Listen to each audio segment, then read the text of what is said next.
Opportunity. Look, now I'm not finna tell y'all nothing new. But what I am finna tell y'all is just something I want y'all to look into. Check it out. Now that y'all hear that Diddy has been found not guilty, watch how many of his so-called industry friends come out posting pictures with him, posting videos. Watch the commentary of many folks saying, I told y'all, nigga, look, whoop, whoop. They just was hating on Diddy. You see, they could come out all of that afterwards.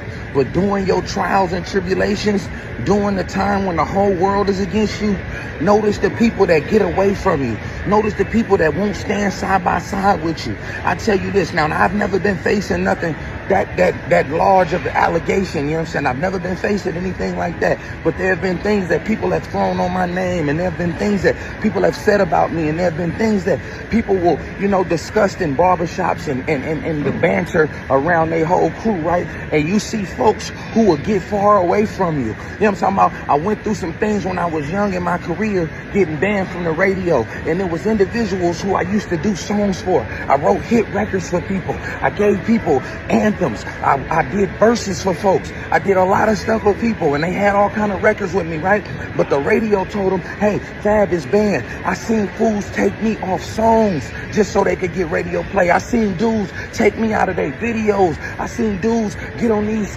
platforms and not mention my name as if it was something that, like it was a curse, if it was a sin, like I didn't I didn't represent this culture, like I didn't represent and put people on when it was my time, when it was me on stage, when I would bring folks on, when they had me come to Summer Jam and they give me 20 minutes, and 17 of those 20 minutes I shared with all of the Bay Area artists that was coming up at the time. And then I watched when I went through my trials and I went through my you know, the things that I was going through, I watched how them same individuals backed up from me, didn't represent for me. It's only a couple that stayed solid, that was like, man, well, shit, if y'all ain't playing him, then you know you ain't gonna play me, because I ain't taking him off no song.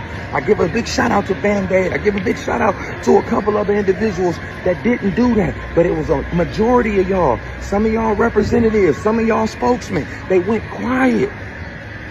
Watch how people go quiet when you're going through your turmoil.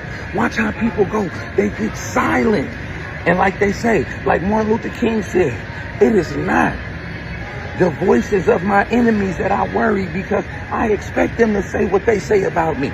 But it is the silence of the people that they call themselves my friends that won't say nothing in my defense, that won't come forward because they afraid that everything that's on me gonna get put on them. Them ain't really your friends.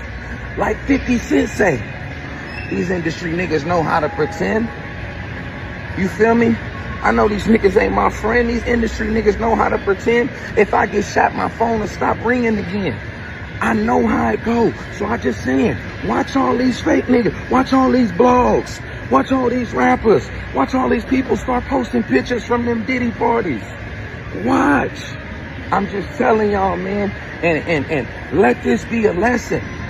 Let this be a lesson to any victims that may have been, you know, hurt doing whatever allegations, to anybody that really had to suffer or endure some of the, you know, the repercussions of the antics or whatever this man was accused of. May condolences go to their families. But I honestly believe that, you know, a man being vindicated after having to be humiliated is just all a part of, you know, the powers that be. They want to let us know, hey man, you're still a nigga, man.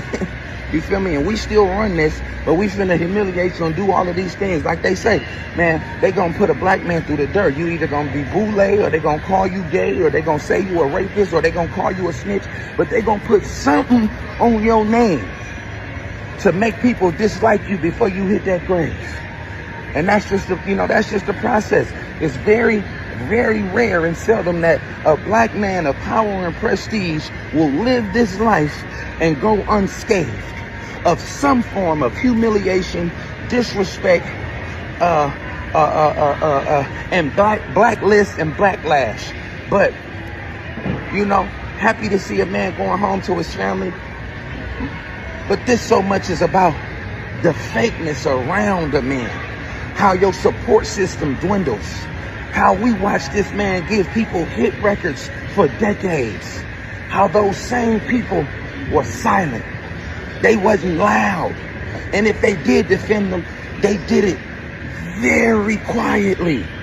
And like I say, man, you got to just be mindful of that, man, because a lot of these people don't be your friends, man. A lot of these people can't wait till some bad stuff come out on you so they could join the party. A lot of these people can't wait till somebody hate on you so they could join the party. So they could say, man, I never liked that nigga, man. I'm glad I ain't the only one that feel like that. They can't wait, man. They can't wait to see you fall down. Not only can they wait to see you fall down, they gonna film you falling. And they gonna laugh at you. Can't never laugh at nobody, man, that's, you know, that's down on their luck and kicking them down, man, and doing stuff like that, man, because, hey, I don't wish that on my worst enemy, man. But just be imagine, these folks that's calling you their friends, they don't fuck with you like that. Here, just make a note of it.